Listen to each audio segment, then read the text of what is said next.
Alright, day 3 on Dan's cage. Got a couple things stacked together. See if we can get the main 4 points finished today.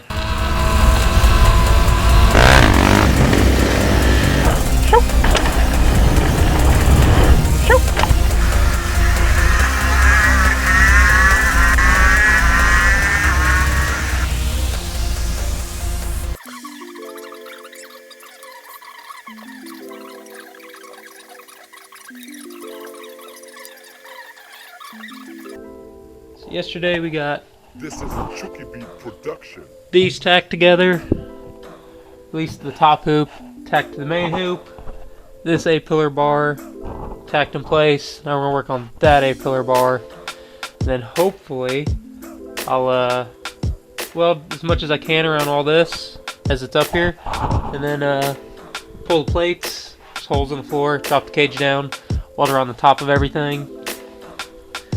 And once I get that done, I'll probably do the top door bar, and then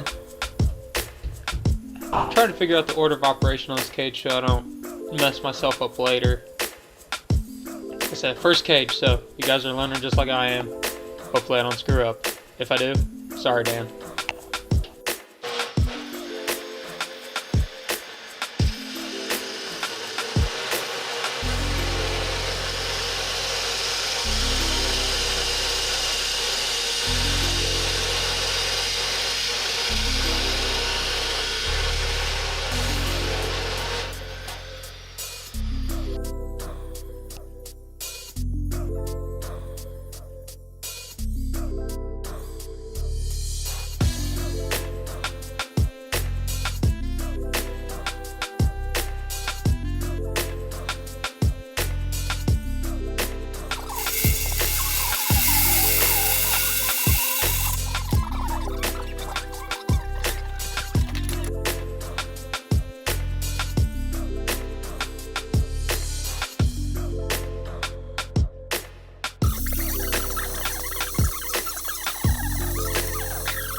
The reason I'm taking out more material right here, it's not necessarily clearance for the bar when it's done, but it's so when I get the bar tacked in and I go to pull these plates and drop the cage down, there's enough space for the A-pillar bar to drop down to give me enough space to weld all the way around up here where it's tight to the ceiling. So I'd like to keep it as tight as I can, and the best way, Dan, pull the dash, and I can just put the cage in, and then you can trim the dash little by little and get the dash to fit in around the cage. I think that's the best way to get a real clean fitting cage install, at least.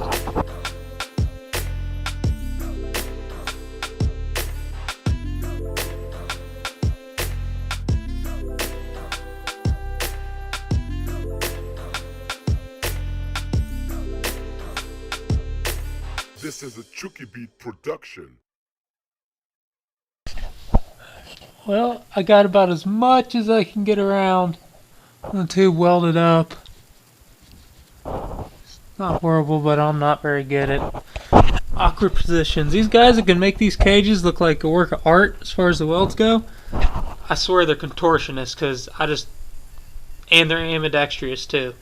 Because I welded better on this side than I did the driver's side, because I had to switch hands and my body was tweaked the other way. It just wasn't comfortable for me. But pulling the plates out, gotta do the other side. We're gonna drop her down and weld the top half. Should be a little bit easier if it drops down far enough. We'll see how well I prep the dash to let it drop down as much as possible. Well, you can see why I opened it up a little bit, and I still only got this much space to get in here.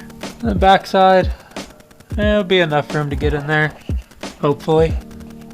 Yeah, it's tight.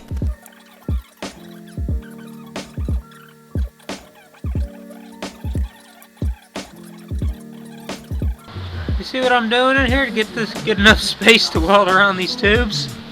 One strap, two straps. Give me just enough room to get the torch up here. Might have cut it a little close.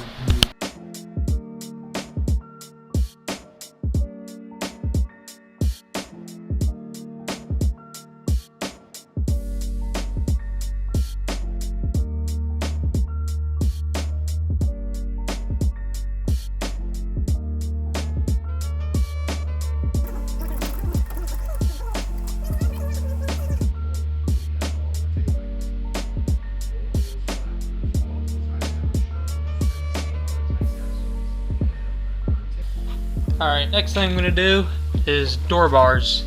And I want to get these up as high as I can within reason, because if Dan ends up slamming the car to the ground and he happens to be out there drifting with anything that's not slammed to the ground and someone comes into his door, I want it to protect more than just his legs. I want it to be high enough to where it's going to stop if something hits him in the door.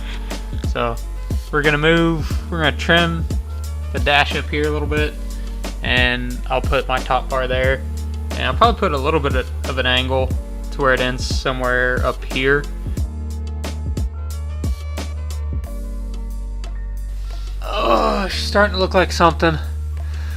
Once I get the bottom bar welded in, I can do the 3 vertical supports, just space them out where I can get to them. I would not like to cage cars every day. There is no way I would do this. Yeah, if I wasn't on like vacation. This is my vacation, that's how sad this is. For vacation I'm working. But we'll get it done. Lower door, probably weld in the lower bars for sure. Probably cut the little vertical guys for it. I'll probably stop working on it today, or after that for the day. And then tomorrow I will work on some plates for the rear strut bar. I will tack it in and then work on the rear support for the main hoop. And once I get that tacked into the bar, I can cut the tacks, drop the bar, drop the cage one more time, so I can weld all the way around the top of those two. And after the cage goes up after that, I think that'll be the last time the cage gets dropped. So if we're lucky, tomorrow I will start welding in these plates on the floor, which I need to take these to Sean's, the man with the blowtorch, and give him a bend to follow the body a little bit. I'll burn those in, weld the bottom of the cage in. I'll probably go ahead and pull his computer and harness, since it's got to come out anyway for the SR motor. And I can do the anti-intrusion bars. And it's just the diagonal bar and the harness bar. But it's still going to be a couple of full days worth of work. I think I'm going to be working on this thing a lot Thanksgiving Day. And Friday. Probably Saturday. Maybe I can get out of my garage on Sunday. This definitely takes a lot of work to do. So for the guys that do cages all the time, respect. See you guys later. This is a Chuki Beat production. Close enough angle, and just kind of tweak it, work it, twerk it. Tweak it, work it, twerk it. Maybe I found a new use for the term twerk. The term twerk. Tweak it, work it, twerk it. Interesting. Anyway, let's get back to work.